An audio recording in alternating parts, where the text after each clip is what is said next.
ওয়ালাইকুম সালাম, ভালো আছেন? এই তো ভালো আছি। এখন শুনেন, ওই যে সালমা কি হয় আপনার?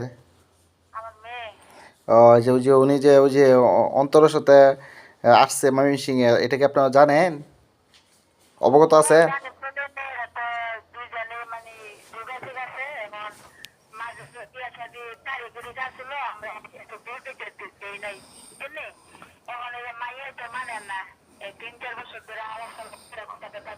হ্যাঁ।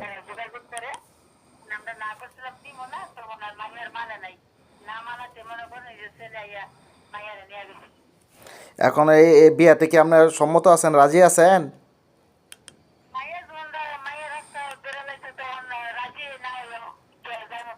না, এখন তো আপনার অভিভাবক হিসাবে কি সম্মতি দেন কি না? এখন আপনাদের অভিভাবক হিসেবে সম্মতি দিলে আমরা বিয়ের আয়োজন করাম, আর যদি না দেন তো এটা আমরা আপনাদের মেয়ে আপনাদের কাছে আমি ব্যবস্থা করে দেন পৌঁছানোর। এখন আপনি কি বলেন?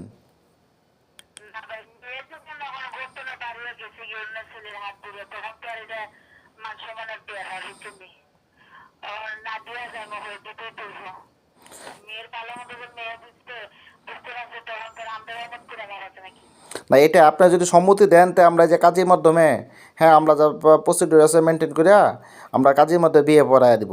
ঠিক আছে, যদি আপনার সম্মতি দেন। এখন যেহেতু আপনি অভিভাবক আছেন, ওনার বাবা কি বিষয়টা জানে, অবগত আছে?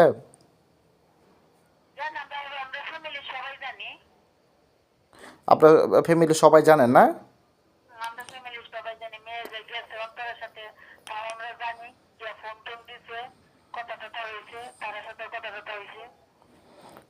অন্তরের সাথে কত? হ্যাঁ, হ্যাঁ। এখন ওই যে আপনার ওই ও অন্তরের সাথে যে কথা, ওনার কি সম্পর্কটা কীভাবে হয়েছে? মোবাইল ফোনে, না আপনার এখানে ও কোনো আত্মীয় লাগে, কোনো আত্মীয়তার মাধ্যমে হয়েছে কি না? হ্যাঁ।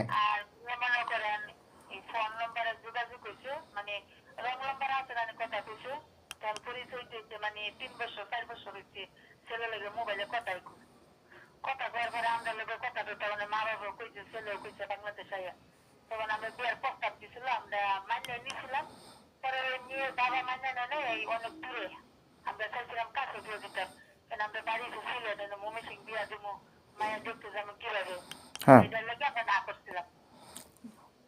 ওর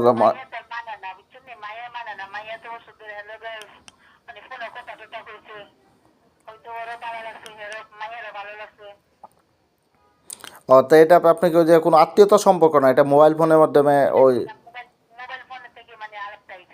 মোবাইল ফোনে থেকে ও ছেলে কি বিদেশে ছিল?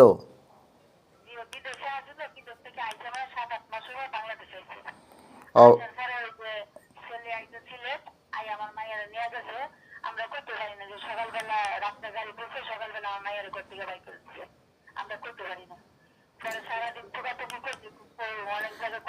আপনি তো অবগত আছেন, এখন তো অবগত আছেন আপনার মেয়ে যে মানে অন্তরের সাথে আছে, মানে মানে বিয়ে হতে, এটা তো আপনার জানেন নাকি?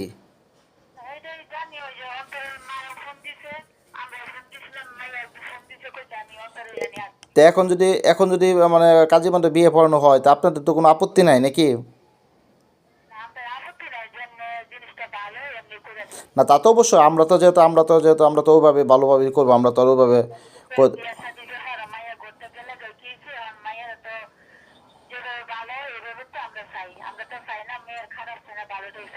আচ্ছা, ঠিক আছে, শুনেন। তো বিয়েটে পড়া হেরা, হ্যাঁ, বিয়ে পড়া হেরা উনি যেহেতু একটা নতুন আত্মীয় আপনাদের মধ্যে হচ্ছে, হ্যাঁ, আহ, আপনারা তো এখানে আসেন নাই, বুঝছেন না, তারাও তো এখানে যায় নাই, ঠিক আছে। যায় না, তো বিয়ে পড়া হেরা পরে এক দুদিন পরে ছেলে বনিয়া যাবে। যাওয়ার পরে হয়তো আপনার ওইখানে বেড়াবে, পরে ছেলে বাপ হয়তো বেড়াতে যাবে, আপনিও আসবেন, আত্মীয়তা সম্পর্ক এটা আপনাদের ঠিক রাখতে হবে, বুঝছেন বিষয়টা কি? আসা যাওয়ার মধ্যে।